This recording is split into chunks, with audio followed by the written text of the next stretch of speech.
Ассалаумағалейкум, құрметті ағайын. Қазір сіздерге Ақпанчик әнінің қайырмасын қалай тарту керек, соны түсіндіретін боламын. Бүгін міне екінші сабақ. Мұқият тыңдап отырыңыздар. Қазір Ақпанчик әнінің қайырмасын қалай тарту керек, түсіндіретін боламын. Қараңыздар, міне өткен бірінші сабақта біз Ақпанчик әнінің осы бастапқы жолдарын үйренген болатынбыз. Енді әрі қарай түсіндіретін боламын. Міне қараңыздар, осы 4 жолын сіздер видеода тартып көрдіңіздер, енді әрі қарай үйрететін боламын. Міне осы 4 жолын көрмеген болсаңыздар, міне жазып алсаңыздар болады. Қазір міне қайырмасын бастаймыз. 0-ден бастайтын адамдарға таптырмайтын тәсіл бас бармақпен тарту. Алдағы уақытта бұйырса, міне Ақ сәулем әнін бастайтын боламыз. Міне сандары дайын тұр. Құрметті ағайын, видеоны қолдап қойыңыздар. Бұйырса, міне сабағымызды жалғастырамыз. Аруан әні бар, міне көрсете кетейін. Қазір қайырмасын тауып алайын. Міне нұрлы бейнең қандай жарқын. Дәл алдындағыдай тәсілмен сандарды пернеден басып отырамыз. Мысалы 7 болса 7-ші пернені басамыз. Міне қараңыздар. 7 алдындағыдай ғой. Өткен бірінші сабақты қараңыздар, нақты айттым сонда. Енді қысқаша түсіндіретін болам. Міне қараңыздар. 7-ші пернені басып нұр деп айтамыз. Тағы да айта кетейін енді. Ұмытып қалғандар болса. 7 мына сандар арқылы табу үшін, үйрену үшін, жаңағы домбыраны жақсылап сандарды қалай табамыз десеңіздер, мына жерде мысалы 7 саны тұрса, 7-ші пернені басамыз домбырадан, астынан басамыз.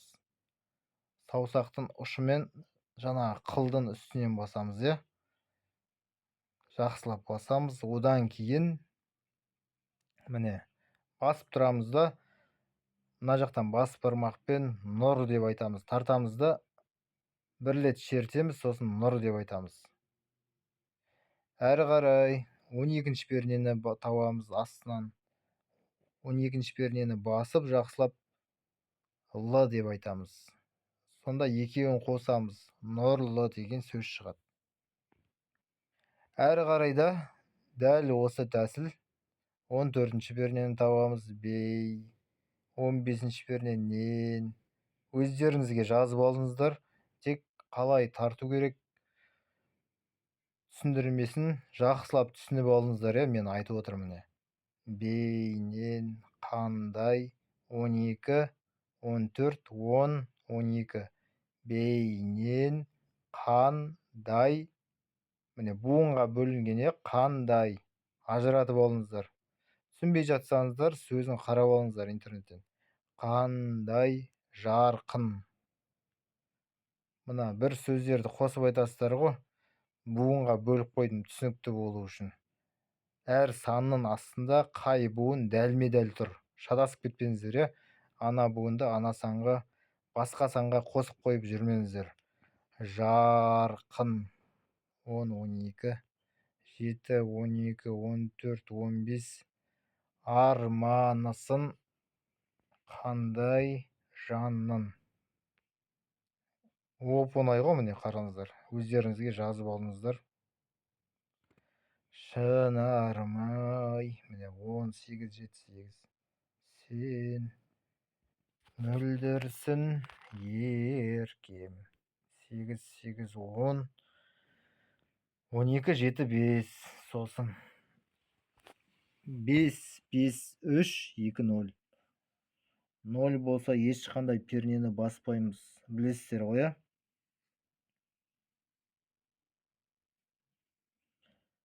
Міне өте оңай тәсіл. Міне тау бұлағындай деп айтады. Содан кейін міне ән музыка, домбырада тартатын музыкасы аяқталады. Сосын шумақтарын қайталай бересіздер, жаңағы бірінші шумақтың сандарына. Міне екі бетті жаттап алсаңыздар, сандарын Ақпантик әнін аяқтайсыздар. Ал баршаңызға сәттілік. Кім үйреніп алды, комментарийге жазыңыздар. Айтпақшы, мына жерде комментарий жазылмауы мүмкін, сондықтан басқа видеоның астына комментарийге жаза кетіңіз. Менің басқа каналдағы басқа видеоның астына. Өйткені мен балаларға деп жазып қойдым мына жерде категорияны. Оқушылар көретін болғасын көбінесе. Кім үйреніп алды, комментарийге пікірге жазыңыздар, міндетті түрде. Осы сызба керек болса, комментарийге жазыңыздар. WhatsApp номер қалдыратын боламыз. Кімге қажет, басқа да әндердің сызбасы бар. WhatsApp номер 8 776 769 28 07. Дайын сызба, міне, кімге қажет. Тек сандарды басып отырасыздар. Тауып. Пернеден тек сандарды жақсылап басу керек. Сол кезде анық шығады дыбыс.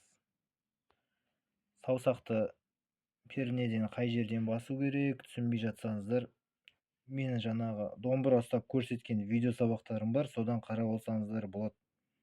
Осы видео сабақта міне осылай түсіндіріп жатырмын, жақсы түсінікті болу үшін. Міне қағазды көрсетіп жақсылап, анық. Сандары дайын. Үйренем деген адамға сандары барлығы дайын ғой, міне. Барлығы дайын тұр. Кім үйренгісі келеді ал. Келесі сабақта басқа әнді түсіретін болам. Бұйырса. Басқа да әндер бар, көрсете кетейін. Анашым әні бар, аялдама әні бар, дәл сол тәсілмен жазылған қағыспен де бар, міне. Әзірге бас бармақпен тартып үйрене беріңіздер, басында сөйтіп біртіндеп қағысқа көшесіздер. Жүрегімнің иесі деген, міне, тамаша ән бар. Ал достар, осымен екінші сабағымызды тәмамдаймыз. Кім түсініп алды, комментарийге жазыңыздар. Сандарын өздеріңізге блокнотқа жазып алыңыздар. Видео ұнаса лайк басыңыздар, сау саламатта болыңыздар. Баршаңызға сәттілік.